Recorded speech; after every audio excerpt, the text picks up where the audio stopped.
Nifty grew about 9% and ended at 1,096. Most people don't know the absolute value of Nifty's earnings, which is what I think is very, very critical. 1,096 is where it ended. We had last projected about 1,120, so fell short about 24 rupees, which I think is okay for a bad year.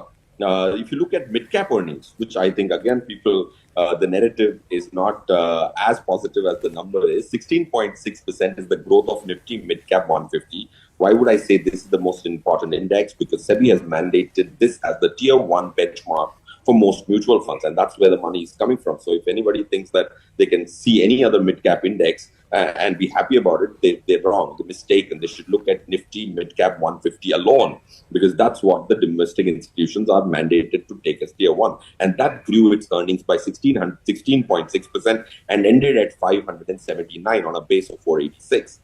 Small caps, again, Lovisha, I'm just reading out the numbers because most of the street doesn't know these numbers.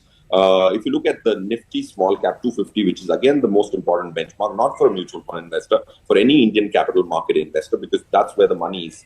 Mutual funds are what is pumping in the money. So that has grown by only about 7%, and 543 was the earnings closure. I personally think you will see about 13 to 15% growth in the small cap, and I think Nifty will grow about 13% on a base of 1,096.